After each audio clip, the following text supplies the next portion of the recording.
Bismillahirrahmanirrahim. Assalamualaikum warahmatullahi wabarakatuh.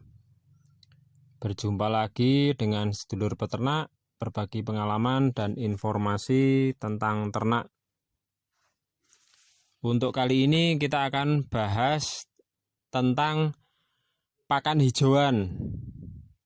Kebetulan sekarang ini adalah musim penghujan, di mana pasti rumput banyak mengandung kadar air, entah itu karena kehujanan maupun karena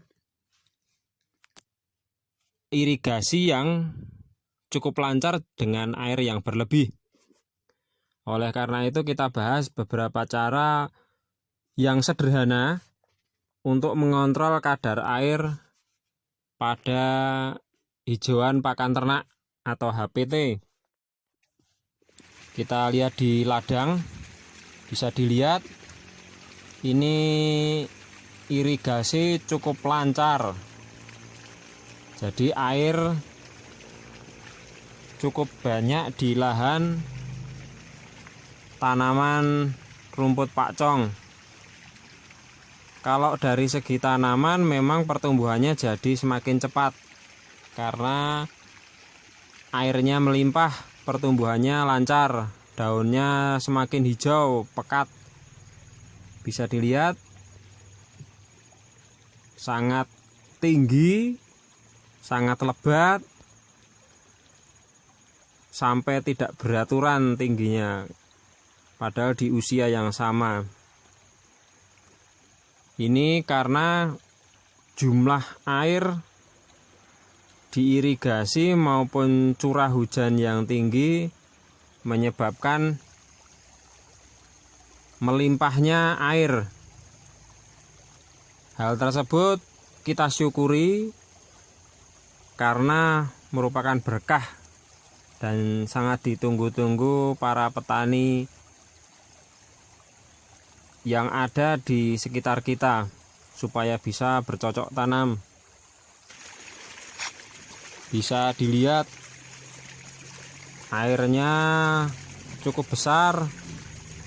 Ini hampir setiap lahan itu dikelilingi air.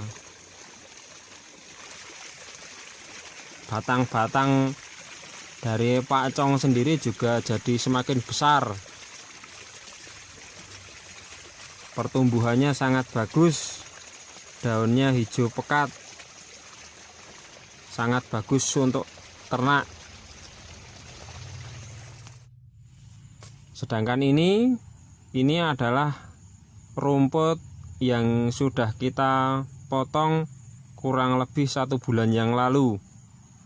Ini tingginya sudah kurang lebih 1,5 meter dengan kadar air yang tinggi, entah itu karena irigasi maupun curah hujan.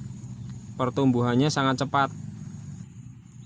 Ini satu rumpun saja lebih dari 30 mata tunas. Ya, ini berkah, tapi nanti di saat panen perlu disiasati. Bisa dilihat daunnya sangat lebat, rimbun, dan ini sangat ideal sekali untuk pakan ternak dengan ketinggian 1,5 sampai 2 meter. Ini juga rumpun-rumpun yang lain sangat lebat. Kita lihat dari jarak jauh, ini tumbuhnya sampai berdesak-desakan, tidak beraturan karena kesuburan tanah yang tinggi, karena curah hujan. Menjadi berkah untuk petani maupun peternak.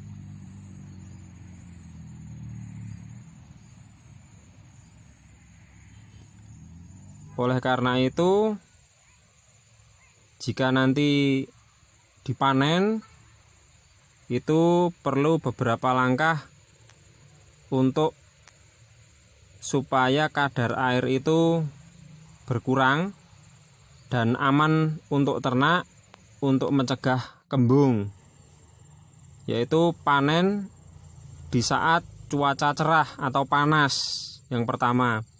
Yang kedua, dilayukan terlebih dahulu sebelum diberikan ke ternak.